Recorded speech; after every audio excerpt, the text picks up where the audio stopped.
Okay, so today we're going to be starting with, spread number 3A. So 3A is basically introducing us to the topic or to the chapter, which is all about stress. Okay, so today our main learning intention is to understand what stress is, understand what a stressor is, and understand what are the different sources of stress that a person can go through. Because we know that although stress is this big category or this big concept, different people experience stress in different ways. And those are what we call as the sources of stress, or the things or the factors that can bring on stress for different people. So by the end of this spread, you should be able to define what stress is. You should be able to differentiate between internal and external stresses with examples. You should be able to differentiate between the two forms of stress, which are eustress and distress. And you should be able to identify and explain each of the sources of stress with at least 2 examples for each one. So that's what we're going through today. So before we do anything else, we need to be able to define what is stress. So when we talk about stress, we have to remember that stress is not just something that's in your head. It's also something that affects your body.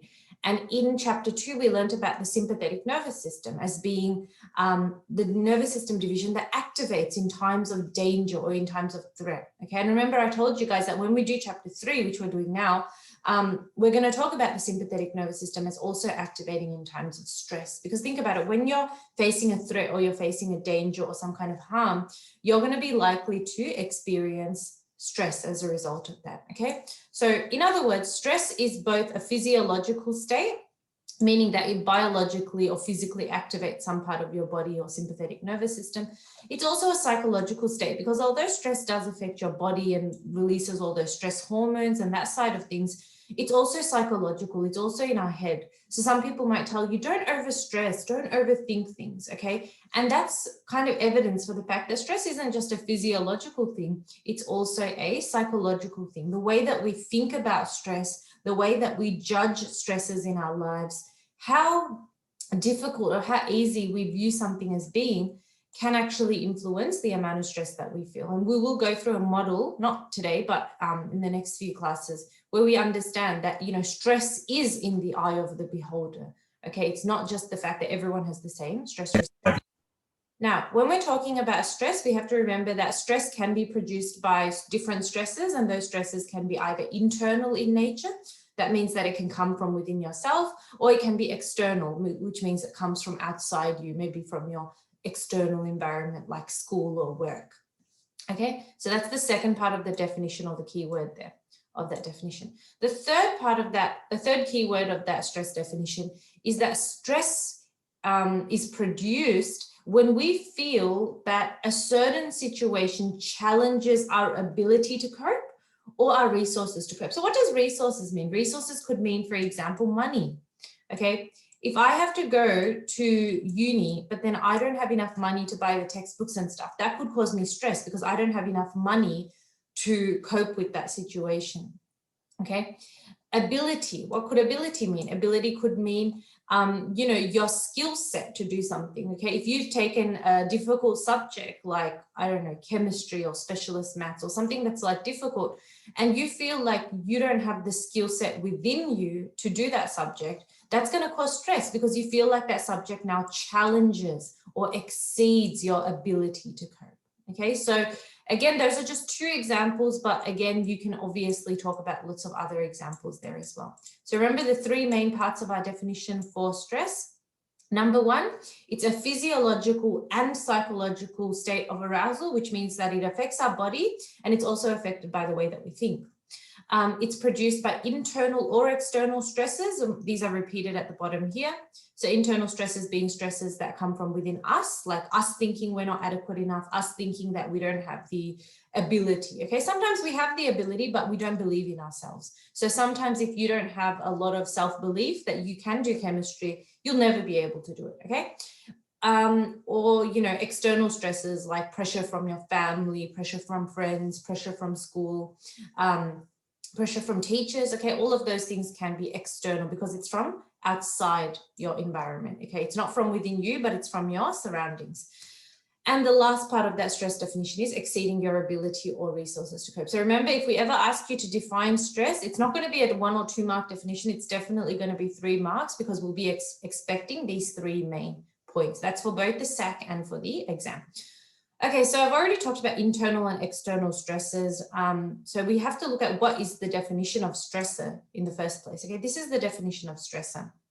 Now, a stressor is a thing that causes stress. If we're really going to break it down into a nutshell, it is a thing that causes stress. But I don't want you guys writing that in the SAC or the exam. So we use the memory tip pose, okay, to remember that a stressor can be any stimulus. What is a stimulus? A stimulus is literally a fancy way of saying a thing, okay? So a stressor is a thing or a stimulus, specifically a person, object, situation, or event. So that's why we use the memory tip pose. So person, object, situation, or event that causes or produces stress. That's basically what a stressor is. A stressor can be anything. One thing could be a stressor for one person, but then for another person, it's not a stressor. For example, if we think about a person, okay, if there's a teacher in school or if there's a person in school, one of your peers who causes you stress, there could be someone who's best friends with that person, okay? For that best friend, that person doesn't cause them stress, but for you, that person causes you stress. It could be an object, okay? If you've broken and smashed your phone screen, that every time you look at your phone screen, you get annoyed. You get a bit annoyed that you broke your brand new phone, okay? So in that way, an object can also cause stress for you. A situation, okay? A situation could be public speaking. A lot of people don't like public speaking. They get stressed out by it. Or an event. So a lot of the time, events like Valentine's Day can cause stress for people who are single, who don't have someone that they can post pictures with on social media or that kind of stuff. So these are just some examples. But again, like basically this is what a stressor is. And we need to be able to break it down and provide examples of what stresses are. Okay. Internal and external stresses are literally just the two types of stresses that come out from that definition. Okay, so hopefully that is introducing you to the idea of stress and a stressor. Remember, stress is the actual response. Stressor is the stimulus. And a lot of the times, I'm going to quickly write this down before we move to the next slide. Stress is also known as a stress response in some books, okay? If you ever see the word stress response, it's literally the same definition as stress. So I'll just quickly write that down. And a stress response is caused by a stressor, okay? And that stressor can be either classified as internal in nature or external. Okay, so that's the relationship between the two concepts there. Okay, so let's move on to the next slide. The next slide talks about the two forms of stress, okay? So we've got two forms of stress and they're eustress and distress. So with eustress, we're really just talking about, you know, a positive response to a stressor or a positive psychological response to a stressor. Which ones are the definitions for stress? There, just the one in the yellow box. Okay. So then when we're talking about eustress and distress, we're basically looking at the two forms of stress, okay? Because we said that stress is this concept, but we have to remember that the way we respond to stress can be different. Sometimes it can be more positive in nature, sometimes it can be more negative. And that's why we put those little signs there, plus representing the eustress and the negative representing the distress. Okay, and I'm going to explain what this is. So when we're talking about eustress, eustress is a positive psychological response to a stressor. Okay, and how do we judge whether someone's got a positive psychological response to a stressor? Well, we look at their emotional state, we look at their responses. Okay, if there's an event and it's kind of making the person feel overwhelmed, but then the person is still like showing feelings of being, you know, mostly happy, mostly excited, mostly enthusiastic, that's going to be eustress, because yes, that thing is causing them a little bit of stress, but it's not causing them to feel depressed or disappointed or pathetic or hopeless. Okay, it's causing them to feel enthusiastic, happy, and alert. And because these emotions or these psychological states are present, we would say that there's a positive psychological state that we can see.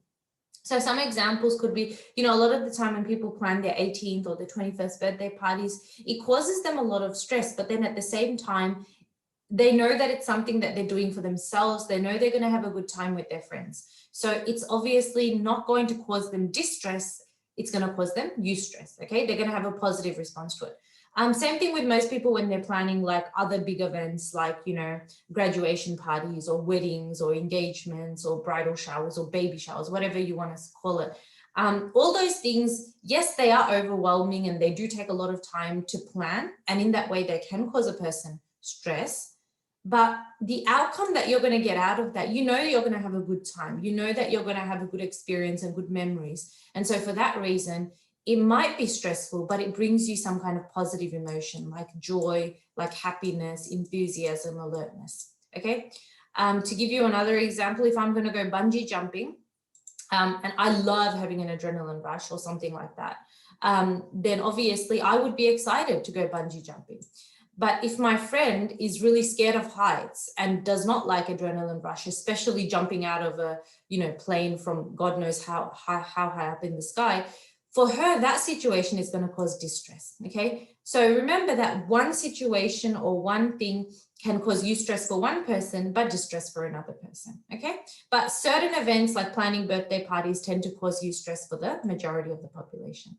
So it depends on what kind of example of the event or situation we're really looking at there. Okay, now on the other hand, distress. Now we all know what distress is. We've heard of this word many times. We've heard of a damsel in distress. We've heard about people getting distressed. Okay, distress is basically the negative psychological response. What does that mean? It means that when a person goes through those events that cause distress, it causes them to have a negative psychological state. So that would be evidence from them having, really negative emotions or really poor emotions. They're like feeling upset, feeling disappointed, feeling angry, feeling frustrated.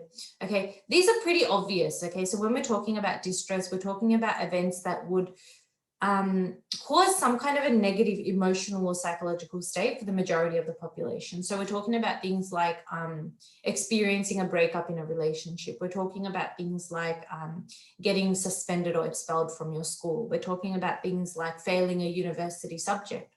We're talking about things like maybe not getting not achieving your goals, okay, and you were working really hard towards them. So distress is something that causes a negative psychological response to a stressor. So when you're writing these definitions, guys, make sure you mention two main things. You mentioned the first part about the type of response that it's going to cause. Then you to give specific examples of how we might see that response in a person. So that person might show a negative psychological state and name at least two emotions they might show. So maybe feeling angry or feeling anxious. And the same thing for eustress. It's really important that we write our definitions properly and we understand that that's what it's about. Okay, so that's basically eustress and distress there. Another really important thing to mention before I go to the next slide is that both eustress and distress involve the same activation of the same division of the nervous system, and that is the sympathetic. And that's really kind of weird because you might think that, oh, well, eustress is positive, so why would the sympathetic nervous system be activated? But remember, eustress is still a form of stress, okay? It's still a form of stress and you're still going to have nervous system activation. So before I jump out of that, before I jump out of that plane when I'm going skydiving or bungee jumping or whatever it is, I am going to have an activation of my sympathetic nervous system, okay? As I experiencing a breakup in a relationship, I'm still going to experience a sympathetic nervous system activation because although one of these events is more positive than the other, it doesn't mean that it's not going to cause the same bodily changes, okay, in terms of increased heart rate, in terms of increased blood glucose going to the muscles and all that kind of stuff. So that's why if you get a question, this is something that trips up a lot of students, both eustress and distress are still stress. So they both involve the activation of the same nervous system, which is our sympathetic. Okay. Going to the next slide. So now we're looking at the last topic for today, which is our sources of stress. Okay, so remember I said sources of stress are basically the factors that can lead to stress for different people. Some of us will experience some of these in our life. Some of us will experience most of them. There are people that have experienced all of them. Okay. As we go through this, you'll realize that there are some of these sources of stress that people will experience on a daily basis. Some of these people will only experience once in their life. Okay, so we'll go through this now. Before we go through it though, I want you guys to take note of the memory tip, which is LAD-MC. So L for life events, A for acculturative stress, D for daily pressures, M for major stressor, and C for catastrophes. So those are our 5 sources of stress. and we need to be able to know how to define them and how to give an example of them. As well as if we give you a scenario-based question, you need to know how to identify, okay, which source of stress is the person in the scenario going through. So that's basically what we'll be doing, what we're going to go through now. Okay, so the first one is life events. Now, life events are really important in the sense that when we're talking about life events, we're talking about events that cause significant change for a person, okay? It's not just minor change, but it causes them significant change. And as with most significant changes that people experience in their life, they're going to have to adapt into new circumstances that they haven't really encountered before. So there's going to be immediate consequences for them because they're going through something they've never gone through before. And they're going to have to make long-term adjustments and changes to their lifestyle or their life or the way that they live as a result of these life events.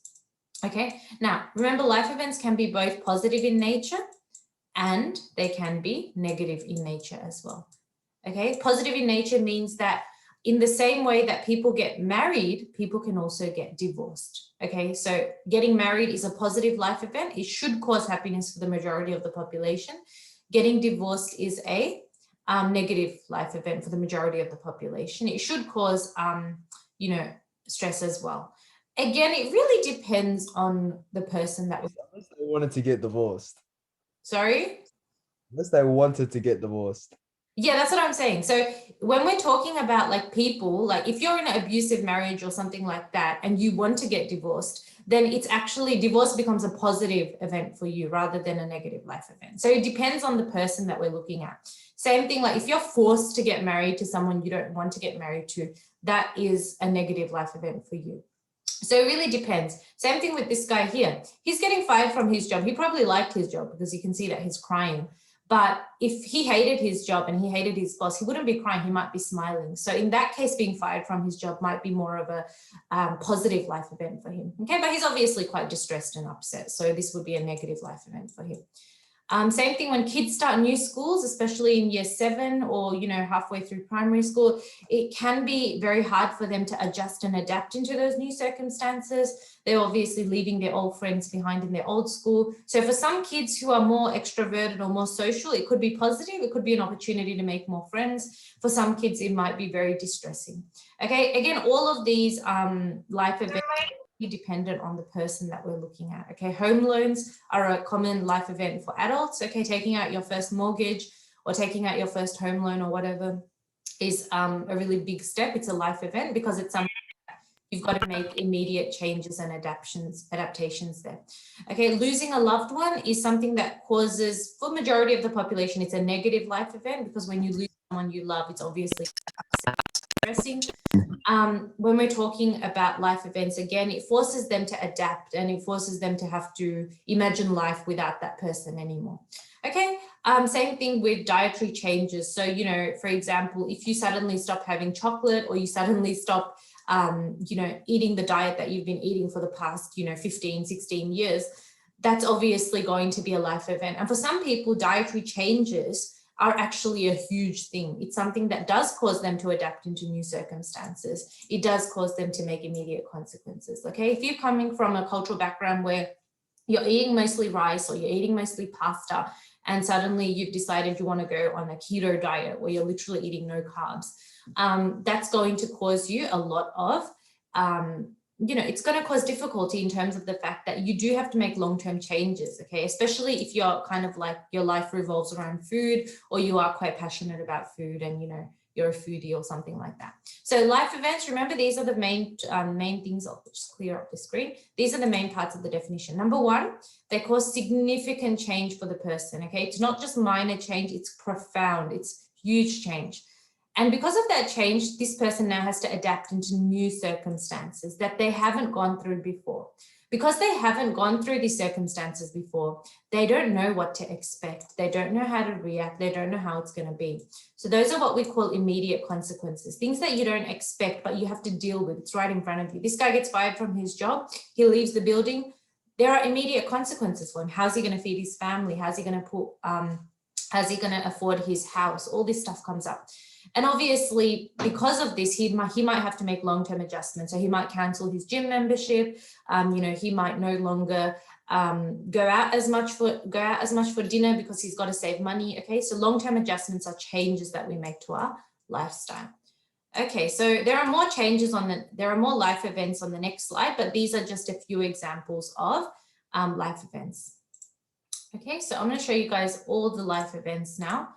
And this rating scale that I've just showed you is actually this, it's called the Holmes and Ray social readjustment rating scale. It used to be on our study design, like as an actual thing, but we no longer have to memorize this. But I always just show this because it's really interesting to see around the world what people view as the most stressful things that could happen to them, or the most stressful life events. So this was actually when Holmes and Ray, these were two researchers, when they actually conducted or put together this scale, they did this by actually surveying different people around the world and asking those people, can you rate from 1 to 100 or 0 to 100? What would be the most stressful life event for you that could happen to you right now? And so all around the world, death of a spouse, a wife or husband or a partner is actually seen as the most stressful life event. Okay, it stands at 100, and 100 is the maximum stress value there. You can see others here just for your knowledge, so you have some other, and all of these guys in this table here are examples of life events. So if I ask you to give me an example, if you can name anything from this, then you'll get marks for it, obviously. So divorce, similar, marital separation, all the top three are related to like marriage or separating from a partner. Okay, going to jail is actually only 63, which is kind of weird. Personal injury, marriage, okay, fight from work, marital reconciliation, all this stuff. What else do we have here? Pregnancy, we've got death of a close friend. Christmas season, for some people, Christmas is obviously stressful because they've got to organize all the stuff. Change in schools, as we saw in the previous slide. Trouble with boss, trouble with in-laws, all that stuff kind of comes up. Okay, so these are just some examples of life events for your understanding. Okay, the next one that we're looking at is acculturative stress. So acculturative stress is literally related to racism and discrimination, okay? Because acculturative stress is the kind of stress that comes out when someone is not treated equally because of their culture or because of their race. So I'm just going to write racism there because acculturative stress most commonly comes out of racism. Now, acculturative stress is the stress that people experience when they're trying to adapt to a new culture, especially when they've been living in it for a considerable time period. So let's say you're a student and you've come from India or, Zimbabwe or Lebanon or whatever it is. You're a new student in Australia. You've already been here for 3-4 years. You're really getting used to it. You're really thinking Australia is a nice country. Then suddenly someone starts abusing you in the street. Okay, that is abusing you in the street for your culture, not for any other reason, okay, for where you're from. So that is an example of something that would cause that person, that international student, acculturative stress, because they think to themselves, oh my God, I'm trying so hard to adapt to this culture. I'm trying so hard to get along with everyone. And yet I'm still unwanted. I'm still something that should be excluded. Okay. Now, acculturative stress, for that reason, you would imagine, is experienced by international students. It's experienced by people who've newly arrived in Australia. It's experienced by people who have been working in Australia for some time, but who have come from overseas. It's experienced by asylum seekers and refugees as well. Now, acculturative stress can occur regardless of whether you've moved to that new country by choice or not. For example, a lot of doctors who come to Australia who've trained overseas, their qualifications are not obviously recognized straight away. So as they start to update their training, they might still experience acculturative stress. Okay. Acculturative stress doesn't always have to come from racism. It can even come as an internal struggle in terms of you struggling to understand the language or understand the accents of people in Australia as they speak. Okay. Now, obviously, the main rule is that if you move to a country that's more accepting of people, you're going to have relatively lower acculturative stress for the simple reason that you've got lower rates of racism and stuff like that. Now, in Australia, from a world standard or compared to other countries, we don't have a lot of racism. Doesn't mean we don't have any. We do have racism, but the main difference is that in other countries, especially like non-Western countries, like Scandinavian countries, where the majority of the population is like only Swedish or only Dutch, whatever, they might be a little bit more unwelcoming to new people. Whereas, as you know, in Australia, we do have a mixed bag in terms of culture already. So it's like you're going to be less likely to experience acculturative stress. Okay, that's what acculturative stress is about, a difficulty in adapting to a new culture. So just remember, A for acculturative stress, A for difficulty in adapting to the new culture. It literally has the definition in the word itself. Okay, the next one is daily pressures. So daily pressures are literally what the name suggests, everyday issues, problems, and stresses, which can lead to negative feelings like being annoyed, being irritated, being frustrated, being upset, blah, blah, blah. Okay, they can increase your sense of frustration and stress. It doesn't mean that daily pressures always cause you to cry in your room. Daily pressures can cause you to cry, but they can also cause you to feel irritated or annoyed. Okay, last year when we were in the midst of the midst of stage 4 lockdowns, we had 700 cases every day at that point in time. And, every time Dan Andrews would give his press announcement or press conference, people would just get more and more frustrated because he was tightening the rules each day. So at that point in time for us, seeing Dan Andrews' face, seeing him tightening the restrictions every day on TV, that was a daily pressure for us last year. Okay, even last week when he put the 5-day lockdown, that again was a daily pressure for us, because every day we were like, oh my God, is he going to tighten it? Is he going to loosen the restrictions? Blah, blah, blah. Okay, when you guys start going uni every day and you have to take public transport, okay, if you choose to take public transport, getting a seat on the train can be a daily pressure, okay, because a lot of the time there are not enough seats on the train. For you guys right now, SACs are going to be a daily pressure. Studying for SACs, preparing for SACs, planning which SACs are coming up. All of those SACs are things that you experience on a daily basis. There's stress that comes to you on a daily basis. So those are some daily pressures there. Now, daily pressures are not really extremely harmful on their own, but when a lot of them start to pile up at once, or when a daily pressure continues to occur for a long period of time, then it can have the potential to cause harm. But by itself, a daily pressure isn't something that will really break you down or cause you to have a mental disorder, okay? Now, obviously, the kind of daily pressure that you experience will be different from the kind of daily pressure that I experience, okay? Obviously, depending on what kind of person you are, where you are in life, what your job is, what your age is, you're going to have different daily pressures. So if we go to the next slide, I'm going to show you guys some examples of different daily pressures that people can have. And this is taken from the old Jacaranda textbook. So you won't find this diagram in your new one. But you can see, when you're a child or an early adolescent, probably like 8 years old, having to clean up your room is a daily pressure. Okay, your parents nagging you. Being teased at school is a daily pressure.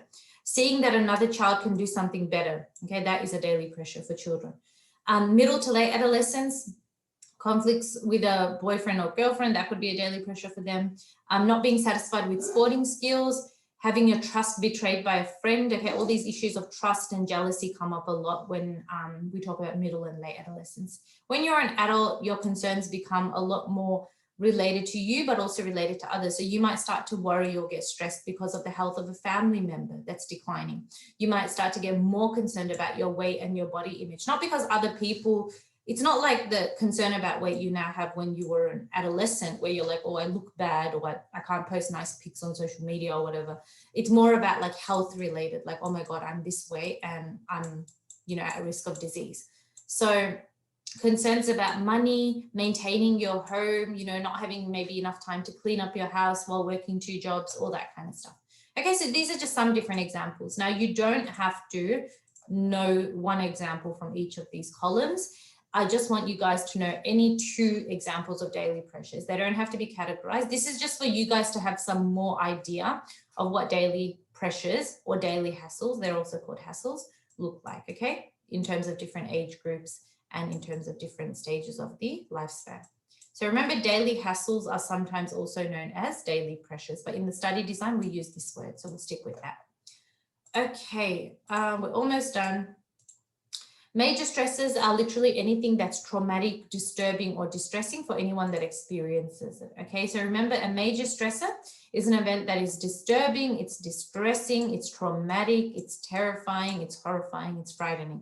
Okay, the reason I'm emphasizing on major stresses as being all these things is because a lot of students mix up life events and major stresses. Some life events can be distressing, for example, getting divorced, but they're not traumatic or terrifying, okay? It's not like someone's kidnapped you and put you in a cellar or a basement for 25 years. Now, that is a major stressor. That's something that's really high level traumatic, okay? Other examples, probably less dramatic examples, are like, finding out that your partner's been diagnosed with cancer and they're going to die in a few years' time. Being the victim of an armed robbery. If you work in a 7-Eleven or a KFC and you're held at gunpoint and they ask you to open the till, that's something that's going to stay with you for life. That is a major stressor. Okay, being abused as a child, being raped, being abducted, all those things are major stresses because they are traumatic. Okay, so that's basically what major stresses are. They're different from life events because major stresses don't happen to all people. But remember, we said that life events in one form or the other tend to happen to all people at some point. Okay, all people will graduate from school at some point. Okay, maybe you've got someone in a rural village who doesn't go to school. Well, that person will eventually get married at some point of their life. Okay, so life events only happen to life events only happen to, life events can happen to all people at some point or the other, but major stresses only happen to some people. And there is a question, kind of close one, dying be a major stress? Yes, it can. So certain examples like losing a loved one can be both classified as a major stressor and a life event. Now, in questions, if we ask you to identify a major stressor and you identify a close one dying, you need to be able to back it up and back yourself up and say, okay, this would be a major stressor because it would be highly distressing or highly traumatic for the person who's experienced it. Okay, obviously, again, a close one dying really depends on your relationship to that person as well. If you weren't as close to them and they just died, I know it sounds mean, but it might not cause you so much distress or so much trauma compared to someone who's really close with you. So with those ones where it can both be classified as a major stressor and a life event, I'd say there's so many other examples you can pick from. So try to pick one that's really distinct. Okay, I know with the major stressor ones, they're quite dramatic, like being abducted, being kidnapped. But honestly, if that's going to help you to set it apart from the life event, choose that example. So then there's no need for you to worry that, oh, I'm going to lose marks on this in the exam. Okay, so that's basically what the major stressor is. Remember, it's more traumatic than a life event, and it doesn't happen to all people. It only happens to some people. And like, alhamdulillah, most of us should not be able to experience this in our life because major stresses are the kind of stresses that lead to people getting, conditions like PTSD, post-traumatic stress. Okay, these are the stresses that really stay with people. Okay, and really cause issues for them down the line. Like when you're abused as a child, you're more likely to go on to be an abuser yourself. You're more likely to develop a mental disorder in your late teens or in early adulthood. So these are the things that stay with you, and major stresses are very different from life events in that aspect. Okay, the last thing we're going through today, and then we'll wrap it up, is catastrophes that disrupt whole communities. Now, although this is the terminology they use in the study design, catastrophes that disrupt whole communities. If you just use the word catastrophe to describe this life event, it's fine, okay? So that is all you really need to do. So a catastrophe is an unpredictable event. It's unpredictable because no one can foresee that it's going to happen, okay? So, when tsunamis or bushfires or floods or whatever like strike, people don't expect it, okay? They don't, even though they plan for it, they don't know exactly when it's going to happen. And when it does happen, it causes serious suffering. It causes widespread damage to houses, to towns, to livelihoods, okay? And it can affect so many people at the same time. So if I ever asked you to compare catastrophes with like life events, you could say that life events tend to affect the individual person who's going through that life event. Like if I'm getting married, that mostly affects me. But a catastrophe is a source of stress that actually has the potential to affect hundreds of thousands, up to millions of people, because we know that Mother Nature can be quite cruel, okay? And that obviously things like floods and hurricanes and tornadoes and tsunamis, they know no boundaries, okay? So they can affect so many people at the same time. And this is the main, this aspect of catastrophes affecting many people at the same time is one of the main differentiating factors that distinguishes catastrophes from all the other different life events. From all the other different sources of stress that we've looked at today. Okay, so examples of catastrophes. Now, catastrophes can be man-made. They can be a result of, catastrophes can be a result of Mother Nature, like floods, tsunamis, all our natural disasters that we know. But catastrophes can also be man-made catastrophes, like wars, okay, civil wars between countries. Those are man-made. Terrorist attacks are man-made. Major shootings are man-made, okay, man-made in the sense that man influences that, okay. either way, even if it's a person shooting up a school in America, it still has the potential to harm hundreds of thousands of people compared to a life event or compared to a daily pressure that might not harm as many people there. Okay, so that's what a catastrophe is. So before we finish up for today, and I'll just stop the recording here.